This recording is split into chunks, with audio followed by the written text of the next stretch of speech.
바이블의 기능. 바이블이란 모든 성경은 하나님의 감동으로 된 것으로 교훈과 책망과 바르게 함과 의로 교육하기에 유익하니 이는 하나님의 사람으로 온전하게 하며 모든 선한 일을 행할 능력을 갖추게 하려 함이라. 디모데후서 3장 16절에 17절 말씀. 성경의 한 구절은 이 세상에서 뛰어나게 지혜로운 자들의 전부 합친 지혜보다 앞선다. 하지만 성경의 가치를 논한다는 것 자체가 벌써 무리이다. 그런데도 꼭 논하자면 성경의 가치란 무한대이다. 성경의 가장 중요한 역할은 하나님 앞에 죄인임을 깨닫고 예수 그리스도를 통해 영원한 죄 용서함을 받고 천국에 가는 것이다. 따라서 바이블은 우리의 삶을 올바른 방향으로 이끌며 또한 천국으로 안내하는 자율주행 시스템이다. 성경 말씀은 생각을 바꾸게 한다. 그것은 운명을 바꾸게 되는 결과를 낳는다. 생각은 행동을 낳고, 행동은 습관을 낳고, 습관은 인격을 낳고, 인격은 운명을 낳는다. 참으로 중요한 구절이다. 동서고금을 막론하고 생각의 중요성을 역설한 선지자들과 철학자들이 이구동성으로 강조하는 부분이 마음과 생각이다. 즉, 마음은 사탄과 하나님에게서 온다. 따라서 죄를 지으면 사탄의 마음이 생각으로 바뀌게 되고 나아가 결국 운명까지 영향을 미친다. 나 역시 하나님을 만나면서 마음과 생각이 바뀌게 되었다. 그것은 내가 한 것이 아니라 살아있는 하나님의 말씀 속에 있는 영이 나를 만든 것이다. 우리나라에 성경이 전해지기까지 이수정을 비롯한 여러 사람의 수고와 목숨을 건 희생이 있었다. 이 성경책은 경건하게 취급해야 함은 물론 하늘에서도 지키고 있다는 것을 알 수 있는 한 사건을 소개한다. 물론 이외에도 성경책에 성령이 임한다는 간증은 동서고금을 통해 충분히 알 수 있다. 토마스 선교사는 한국 선교를 희망하여 1866년 영국에서 제네럴 셔먼호를 타고 백령도를 거쳐 평양에 들어갔다가 대동강 변에서 참수당한다. 그를 처형한 박충권은 선교사가 죽기 전 자기에게 건넨 한문 성경을 받았을 때 그에게 영이 임했음을 깨달았다고 한다. 박충권은 1899년 세례를 받고 예수를 믿게 된다. 그런데 박충권의 조카 이영태도 그 성경을 읽고 예수를 믿게 되었다. 또 당시 그 현장에 있었던 12세 최치량은 선교사가 순교당하기 전 던진 성경책을 주었고 나중에 또 다시 박영식이라는 사람에게 전달되었다. 박영식은 그 성경책을 아주 보기 좋았더라. 그래서 그 성경책으로 자기 집 방의 도배지로 사용했다. 그런데 그때부터 성경에 살아있음이 나타난다.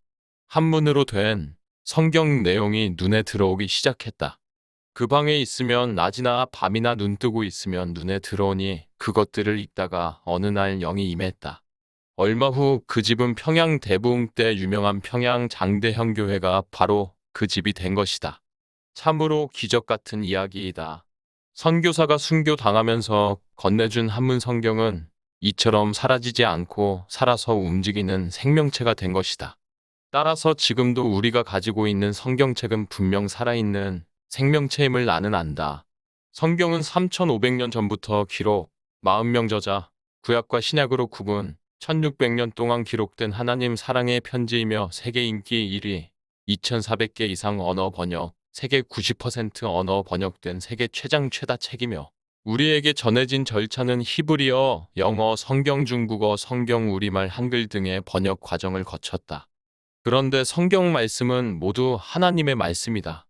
성경 속에 나오는 저자가 누구이든 모든 말씀은 하나님이 계시, 명령, 예언, 치유, 징계 등등 하나님의 말씀으로 조금도 오해 없기를 바란다. 성경은 여러 저자들을 통하여 완성한 것으로 알고 있으나 실은 주께서 창조하신 말씀 자체인 생명체이다. 하나님의 말씀은 살았고 운동력이 있어 좌우의 날이 선 어떤 검보다도 예리하여 혼과 영과 및 관절과 골수를 찔러 쪼개기까지 하며 또 마음의 생각과 뜻을 감찰하나니 지으신 것이 하나라도 그 앞에서 나타나지 않음이 없고 오직 만물이 우리를 상관하시는 자의 눈앞에 벌거벗은 것같이 드러나느니라. 히브리서 4장 12에 13절 말씀. 바이블은 진리이자 초정밀 생활지침서이다. 그것은 인간의 삶을 최고의 삶으로 완성해주는 기능을 갖고 있다.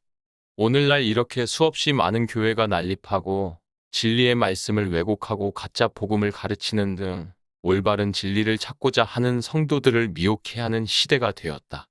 왜 그럴까? 그것은 하나님에 대한 정보, 지식 결여로 하나님을 제대로 모르니 하나님을 두려워하지 않는 까닭이다. 따라서 바이블에 생명을 걸고 취급해야 할 것이다. 아무리 세상살이에 몸을 맡기고 바쁘게 살아가지만 반드시 틈을 내어 성경을 읽고 외우고 쓰고 묵상하여 하나님의 뜻을 받드는 삶을 살아야 한다. 결코 교회나 목사들에게 자신에게 필요한 생명의 말씀을 그냥 맡겨서는 안 된다. 우수한 학생들은 스스로 공부하던 말씀과 씨름해야 한다. 따라서 바이블은 난세를 해결하는 살아 숨을 쉬는 생명체인 것이다. 다시 말하면 하나님에 대한 아는 지식이 없으므로 말씀대로 살지 않으면 어떤 결과가 따르는지 제대로 알지 못하기 때문이다.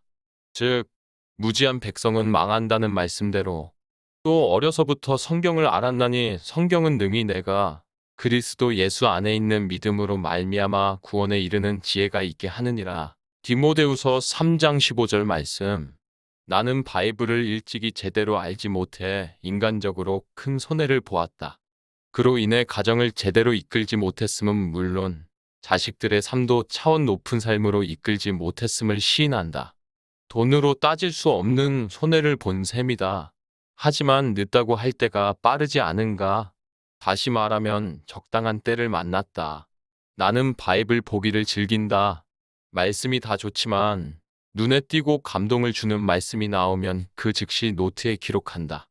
그리고 몇 번 소리를 내어 읽는다. 바이블은 양파 같아서 벗기면 벗길수록 진국이 나온다. 그래서 즐겁다. 계속 흥미가 발생한다.